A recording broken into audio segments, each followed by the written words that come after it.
This is in response to Lady Boule's assertion that Trump selected Indians over blacks in his cabinet selections.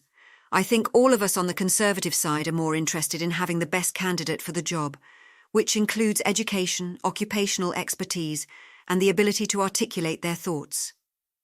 To be very honest, I think his selections were more about them being outsiders who can't be easily bought as opposed to their being Indian.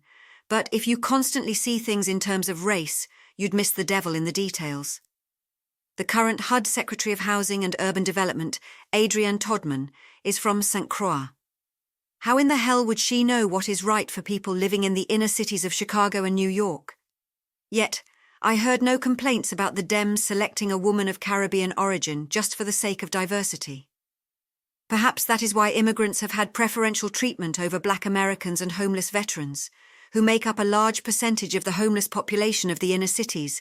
Perhaps it is a black job given the context. 37% of homeless Americans identify as black. Who would you rather see in the position? Someone Latino? LGBTQIA? In fact, I don't remember hearing you complain at all about some of the key positions appointed by Biden, most of which were LGBTQ or Caribbean. As far as Tulsi Gabbard is concerned, although Tulsi embraced the Hindu religion, she is not an Indian. She is of multiracial, indigenous Hawaiian descent, similar to Dwayne "The Rock" Johnson. If you Democrats were smart, you would have picked her as a candidate, instead of Kamala Harris, who was an absolute dud as a vice president, who the media pressured Biden into selecting if he wanted the black vote, so she truly was a DEI selection. A decade ago, black people saw it as a source of shame to be selected as the token black. Nowadays, people act as if it's a badge of honor to be in a position, not because they're 10 times better than others, but because they're black.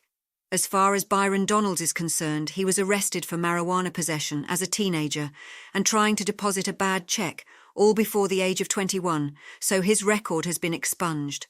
If from the age of 21 on he managed to graduate from a university, maintain a viable profession, and evolve into the articulate politician that he is, I don't see holding his criminal past against him, especially since Christianity is supposed to be about forgiveness and regeneration.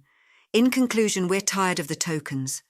The Biden administration was filled with nothing but tokens who were more concerned about their identity while our country sank into an economic abyss.